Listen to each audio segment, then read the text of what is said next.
So Serbia and Azerbaijan match just finished 3-1 to Serbia. Um, a bit of an interesting performance to say the least. A lot of the standard first team players got a rest. Some were on yellow cards, suspended.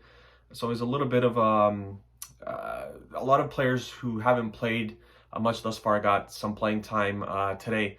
So I'll start off with, Vlahovic scores the first goal off a PK. Serbia created a lot of chances early on, and I thought, in typical Serbian fashion, Azerbaijan is gonna, have one chance and to score one goal, and that goal came in I think it was the 44th or 45th minute. Rajkovic took the ball and kind of started playing around with it. First touch was good. The second one was not good. Played it to the Azerbaijan striker, and he slotted into the open net. It's stuff like this that'll drive you crazy because we're fortunate enough that he did this against a weaker opponent, but stuff like this can't happen against Portugal in the final match where you're probably going to need to win. You just can't do stuff like this. So, you know, doing stuff like that kind of becomes a habit. Hopefully, it doesn't going forward. But I'll say one thing. Azerbaijan scored late in the first half, like I said, to tie it at 1-1. They created some chances in the first half. Like Serbia probably had two clear-cut chances, and Azerbaijan had one really good chance and another half chance. The thing is, they're going to try to catch you on the counterattack as much as possible. They're not too comfortable with the ball in their feet when they have to create something, but off a counterattack, they're actually really good. And I think they gave us a lot of trouble in the first match as well. And look, we conceded 2 goals against them in the 2 matches. The first match could have easily finished in a draw away from home. But we managed to win that one, and we won this one. But, they can create some headaches for some teams, and they did that to us. I can honestly say in both legs. The back line I wasn't too happy with. Again, a lot of guys out due to yellow cards. So it's Veljkovic, Nastasic, and Mitrovic. It just, you could tell that guys just don't have a lot of games in their feet for the national team side. I think for the most part, a lot of them do play for their club side.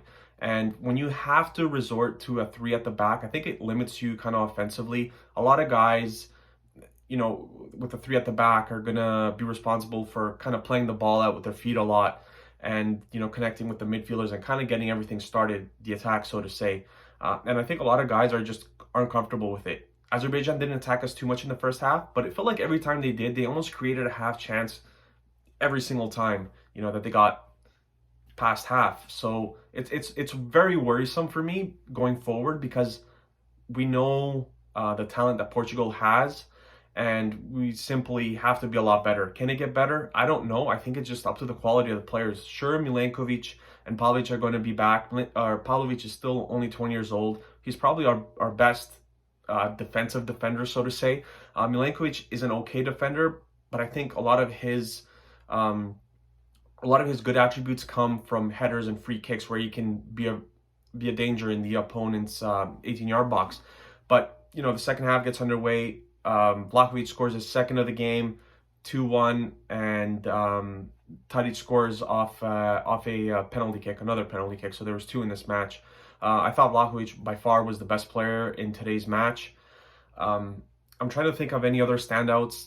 Not really coming to me. I think Grujic had a solid first half. I think that defensive pairing of Grujic and Lukic did a lot of good things in the midfield there, cutting off pretty much anything that Azerbaijan had going forward. For them, I think when Azerbaijan did create some problems for Serbia, it was mostly on the wings, so not through the middle necessarily. And I think that Lukic and Grujic did a good job of that in the first half. In the second half, it was kind of all over the place. Sergej Milinkovic-Savic playing up a little bit more closer to strikers. I like that. I think his ability to hit goals from a distance and playing in that position allows him to do that, allows him to connect with the strikers going forward. So that was Vlahovic and Jovic today. Jovic, a little bit disappointing today, but I mean, like, he doesn't play at Real Madrid almost at all. So how much can you really expect from a guy? So I thought Milinkovic-Savic was okay today. You could tell he wasn't playing in 5th gear. It was just kind of, trying to see the game out and do what he can. playing in third or fourth gear. But like I said, Vlahovic, standout player today. I thought he was the best player on the pitch for Serbia.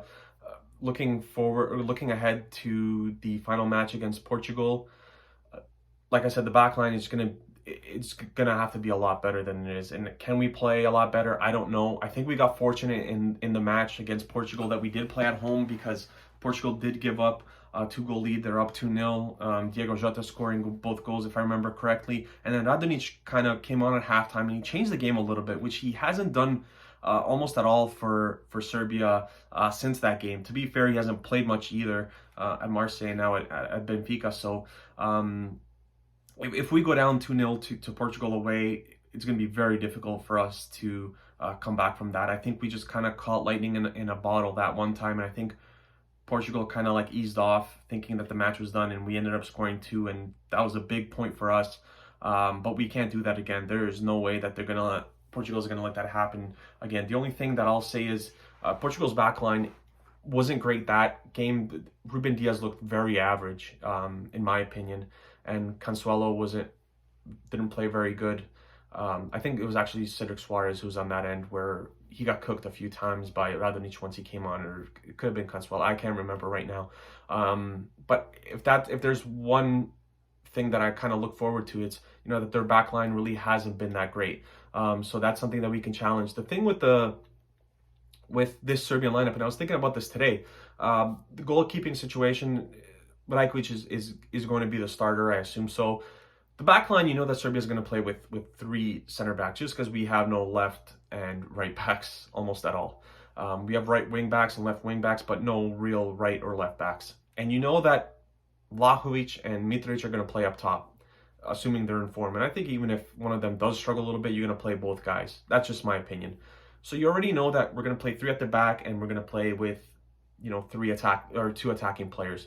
And then the rest of the lineup is kind of easy to fill out almost. Tadic is going to play, Sergej Milinkovic-Savic is going to play, and Gudic is going to play. The only questions is, I guess, who's going to be on the wings, and maybe Gudic doesn't play. I assume he is, but it's going to be Kostic, and on the other wing, it's kind of question mark. But I think it's very easy to kind of look at the Serbian side and kind of fill out who's going to play in what position. Whereas if you take a look at some of the best teams in the world, the Germans, Italians, English, I think they could run a bunch of different systems where they can play, 4 at the back, 3 at the back, 5 at the back if they wanted to. They could play with 1 striker, they play with 3. We don't really have that. We know that we're going to play with 3 center backs and pretty much 2 strikers, and then, that Tadic is going to play, and then you could kind of, link up all the other players who are going to start. But the performance today, just happy to get the 3 points, and that last match against Portugal is going to be huge. One thing I'll say is we're going to need to probably score more than 1 goal, because I don't know if we plan on winning this match. I don't know if our back line can hold Portugal just to no or just to 1 goal. We're going to need to score 2 or 3, and hopefully our strikers are in top form. Like I said, the back line isn't that great, and Portugal, knowing what they could do going forward, they could tear us apart. So hopefully the guys get some rest and everyone comes back healthy for that final game against Portugal.